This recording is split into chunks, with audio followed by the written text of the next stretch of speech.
Hey, how's it going, everybody? Um, I thought I'd make a video concerning this movie called Unleash, Jet Li's Unleash. Now, this movie from 2006, it features Morgan Freeman and Jet Li himself, and another lady whom I don't know in terms of the actress, and another guy. He's the antagonist. Don't know his name either. But I do think that I love this movie. I love this movie so much. Um, Again, it's an older movie, 2006, but it kind of shows some slight relevancy today. It shows like Jet Li. He's this. From what I can gauge, he's a.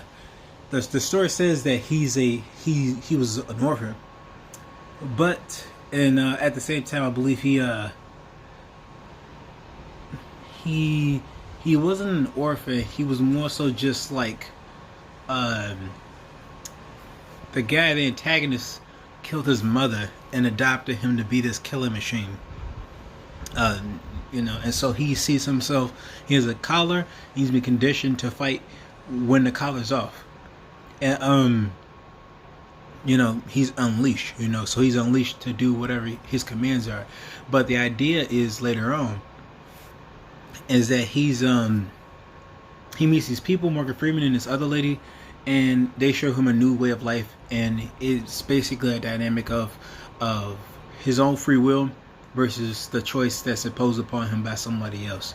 And so it's his decision to be whoever he wants to be versus being a slave, being a pet.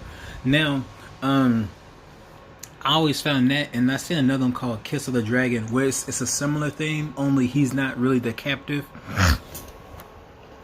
Sorry.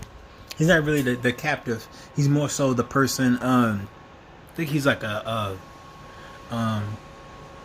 he is a police officer, I believe, and so he runs into this lady, this prostitute, and then they have little small adventures, and she helps him figure out his the thing he's looking for. But just before that, he helps her. Um, I think he was trying to visit his father, and the father dies or something like some family member.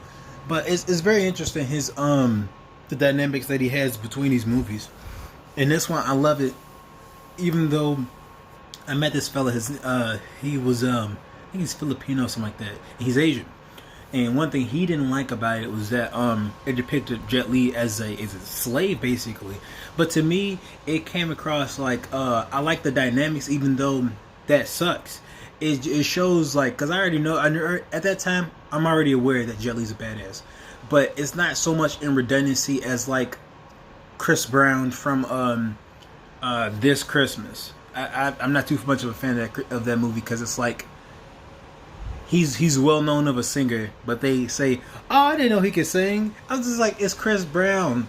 Like, have somebody else who you don't really know who sings. He just, I don't know. It's just kind of too much on the nose. Like they didn't like preface it well enough to have me convinced that he can't sing, and for some reason he can sing.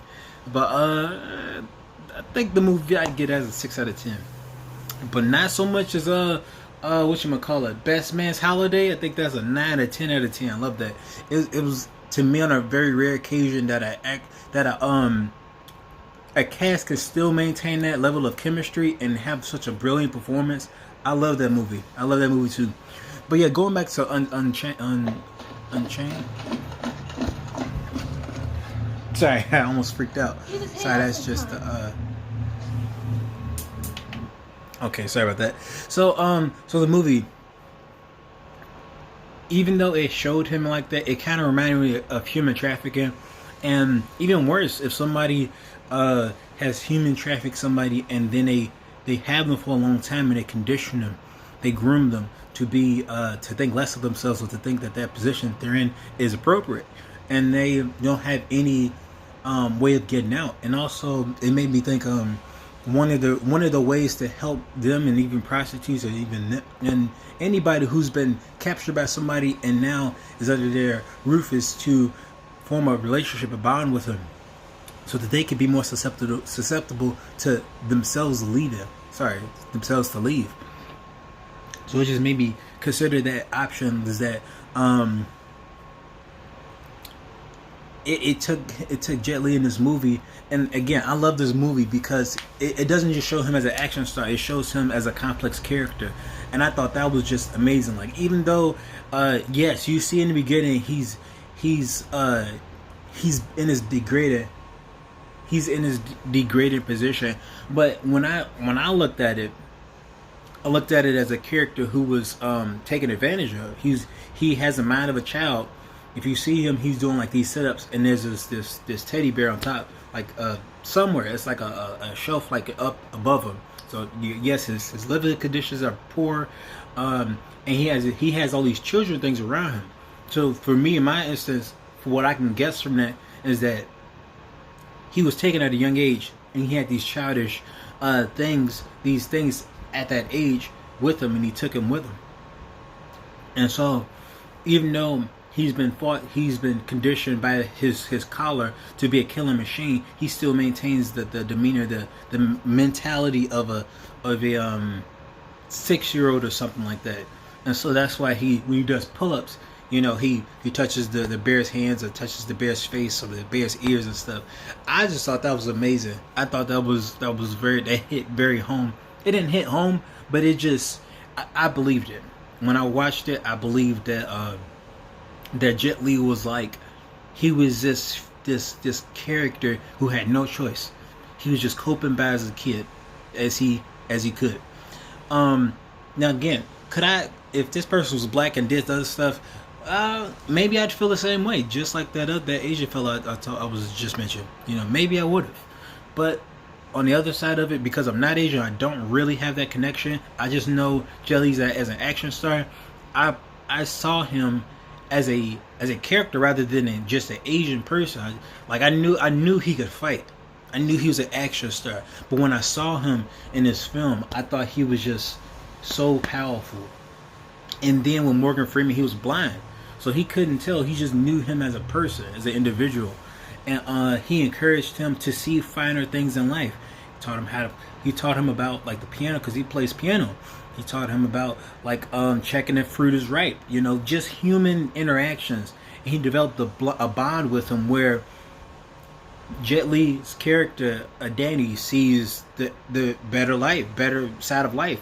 So he decides for himself that I don't want to fight anymore. I don't want to do these things you set me out to do. So that's just that's something I heard from somewhere else, especially with like agencies who have ran into women like prostitutes or people who have been sex trafficked, and even pimps. Like when I heard from Dave Chappelle in Iceberg Slim's book, he said he listened to an older pimp. One of the pimps did was just essentially play hot and cold with her. Like he beat her with a wire hanger and then ran a bath for her. So again, narcissists and shy narcissists, they play these games too, where it's like I'm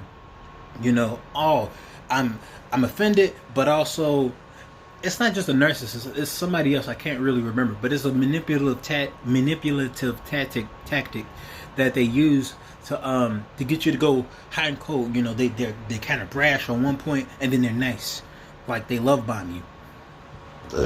Excuse me. And then they play these games, and it's kind of manipulative as a hot cold tactic. There's this lady on YouTube, I forget her name. I'm gonna have to reference her, but she speaks about hot and cold, and like where people like they will love bomb you, and then they'll leave you distant, because it's almost like they don't like commitment themselves. So they'll reel you in, and then when you get close, they back up. So they do a push and pull kind of mentality. And so again, I don't know how that ties, but it just kind of makes you wonder, like with these people, these abusers, these human traffickers, they will pull these things on. They will do these things. They'll show them. They'll make it seem like they have no hope. They'll keep placing these issues on people, and it's just like, I think that's going to be a good portion, a good way to help them leave, to stay leaved, because they have a firm grasp on them, but it's a grasp that's just as strong as the other person's stand. To be convinced and conditioned that this path is the only thing I got for me. So yes, I'm gonna willingly follow. So it's like it's getting out of that and seeing a better option, like the BBO, the bigger, better offer. And it's like it's almost like habitual, like a not condition, not a habit. Maybe it is conditioning, but it's like somebody's convinced, like somebody's manipulative tactic convinces the other person that they should stay, even though what's in that is just is harshness, the beatings, and also from what I heard from it was a ex pimp, I guess. He was from DJ Vlad. He was talking about he's dating these women. You know, he didn't have a regular date, and that one of the things he did was just he was giving gifts. You know, he was just basically being like, I guess I wouldn't call it a boyfriend, but he gave gifts. He supported their life. He supported their lifestyles, and so it's all very interesting because this is kind of like how they tie them in, how they grab them, how they keep a hold of them, and how the other person doesn't squirm. You know, how they just sit there. You know, and it's surprising because, like, from what I heard from that Iceberg Slim book from Dave Chappelle, when he mentioned it in his skit, is that these people know women to the point where they know their mileage as he call it. Like, he knows their susceptibility to being pimped. So, like, he knows, like, okay, they can go this long just by looking at them, and that's surprising. That just shows that even things that are not productive are indeed a skill. It's sad, but that's true. It's a skill. But if that's a skill, then promoting good things is a skill too. And if promoting things such as those are skills that need discipline, you know, because for him, they said he said he can't even really have sex with them because it might ruin the dynamic. Going back, what does it have to do with Unbreakable? They have, just like with Unbreakable, he has a leash on him.